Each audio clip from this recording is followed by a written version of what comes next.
நம்ம சொன்னால அவ கேட்க மாட்டா. ராத்திரி வந்து கால் வலின்னு சொல்லட்டும். இவளுக்கு எண்ணெய் எல்லாம் போட்டு நீவி விடக்கூடாதுக்கா.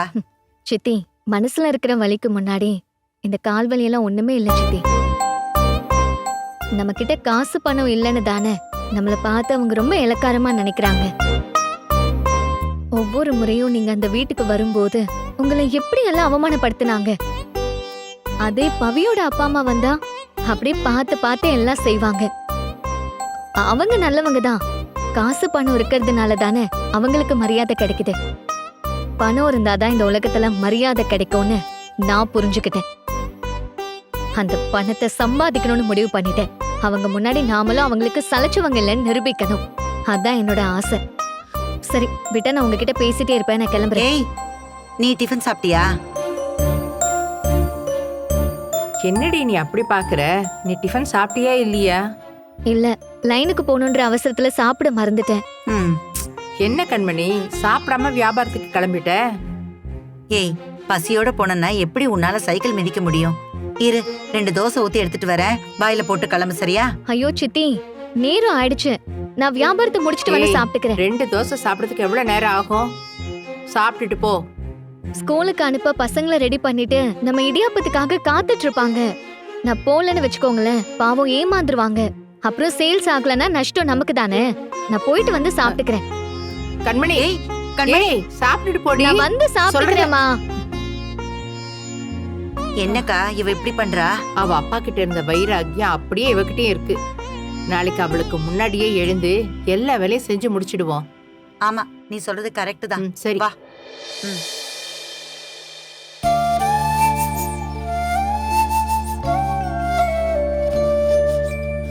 அந்த கம்யூனிட்டி கிச்சன் ஐடியா என்னோடது. அதுல வர லாபம்லாம் நான் உங்களுக்கு போட்ட பிச்சை.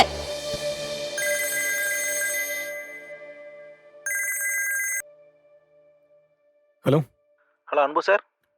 ஆமாம், அன்பு தான் பேசுகிறேன் சார், கண்மணி கம்யூனிட்டி கிச்சன் க்ளோஸ் பண்ணிட்டீங்களா சார்? ஆமாம், க்ளோஸ் பண்ணியாச்சுங்க சார். அப்போனா ஆப்லேயே எந்த ஆர்டரும் ப்ளேஸ் பண்ண முடியாது சார்? இனிமேல் அந்த ஆப் ஃபங்க்ஷன் ஆகாதுங்க. சொல்லுங்கள் சார். என்னாச்சு சார்? என்ன ரீசன்? சாரி, ரீசன்லாம் சொல்ல முடியாது. சில விஷயம் சரியாக வரல, புரிஞ்சுக்குங்க. வைக்கிறேன்.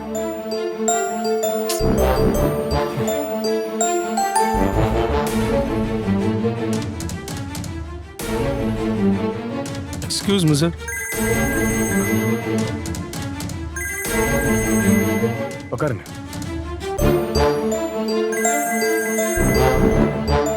சார், உங்களுக்கு கால் வருது சார்.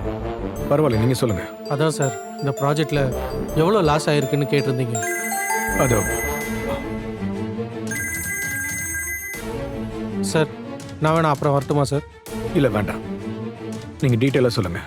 சார், இதை நான் 2ஆக பிரிச்சிருக்கேன் சார். நாம் டைரெக்டாக பண்ண இன்வெஸ்ட்மெண்ட்டு, அப்புறம் இந்த ப்ராஜெக்டில் இன்வெஸ்ட் பண்ணவங்க.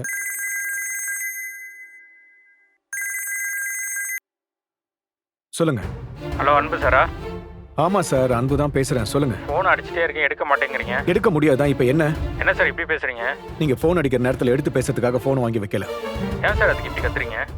அப்படிதாங்க கத்துவேன். லாஸ் உங்களுக்கு மட்டும் இல்லைங்க, எனக்கும் தான். அதை முதல்ல நீங்கள் புரிஞ்சுக்குங்க. இந்த ப்ராஜெக்ட் மட்டும் தான் க்ளோஸ் பண்ணியிருக்கோம், தவிர இந்த கம்பெனி இழுத்து முடியல. யாரையும் ஏமாத்திட்டு ஓடல. நாங்கள் இங்கே தான் இருக்கோம். சார், அப்போ நாங்கள் பண்ண இன்வெஸ்ட்மெண்ட்டுக்கு என்ன சார் பதில்? நீங்கள் கேட்குறது சரிதான். டைம் கொஞ்சம் கொடுங்க, உங்கள் பணம் கண்டிப்பாக கிடைக்கும்.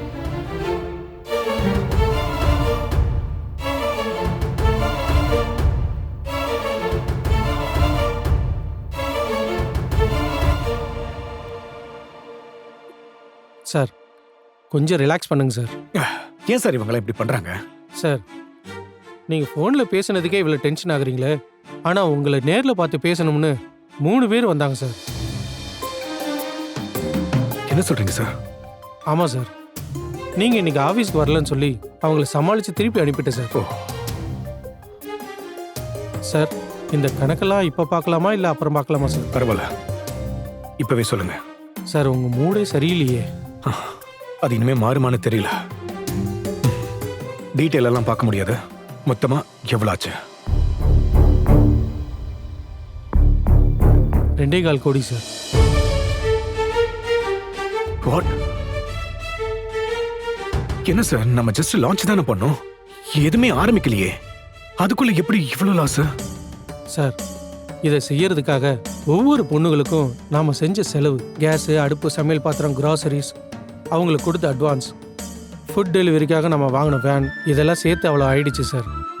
சார் ஒன்றும் கவலைப்படாதீங்க சார், எல்லாத்தையும் சரி பண்ணிடலாம் சார். ஆனால் பர்சனலாக நான் ஒன்று சொல்லலாமா சார்? சொல்லுங்க.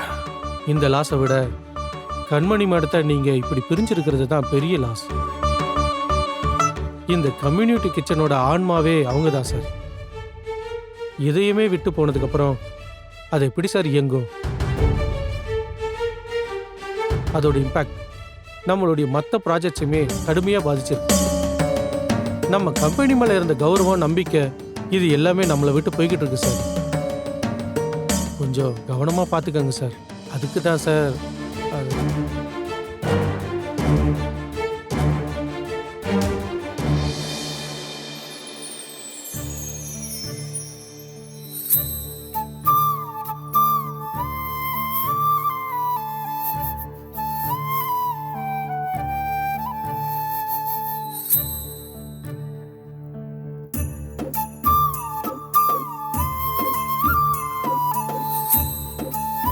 அக்கா,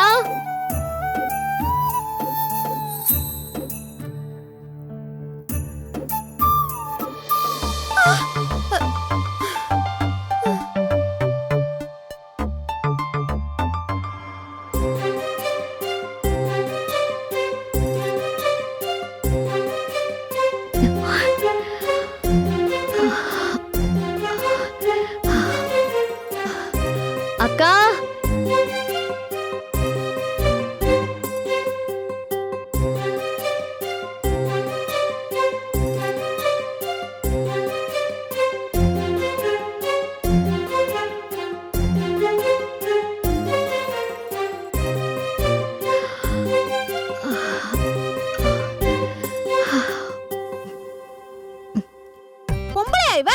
ராட்சசி, ஏழைங்க உழைப்பு உறிஞ்சு குடிக்கிற ரத்த காட்டேரி. வீட்டுக்கு மட்டும் பேரை பாரு, கருணை இல்லம்மா. அந்த கருணை கிழங்கே உன்னை பார்த்த காரி துப்போம். சோம்பேறி வேலைக்காரினா உனக்கு நான் அவ்வளவு கேவலமா?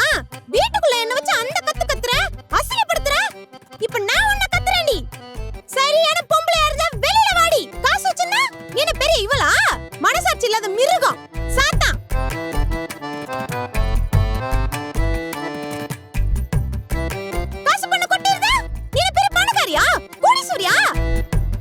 லஞ்ச பணத்துல பங்களா கட்டிட்டு நெஞ்சில ஈரமே இல்லாம ஏழைகளை சொரண்டி திங்கிற நீ எல்லாம் கோடீஸ்வரியா? கேடீஸ்வரிடி நீ எல்லாம்.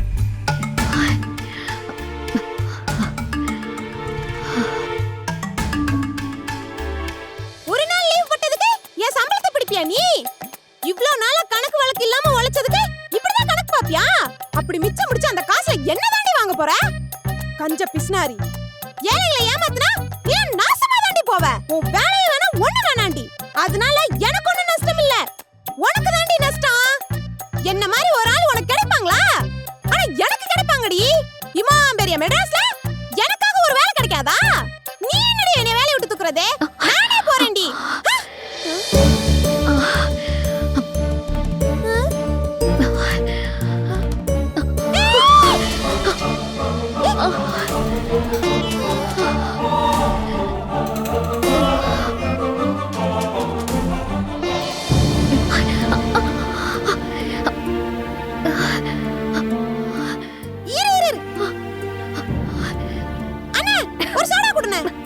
இருமா தர.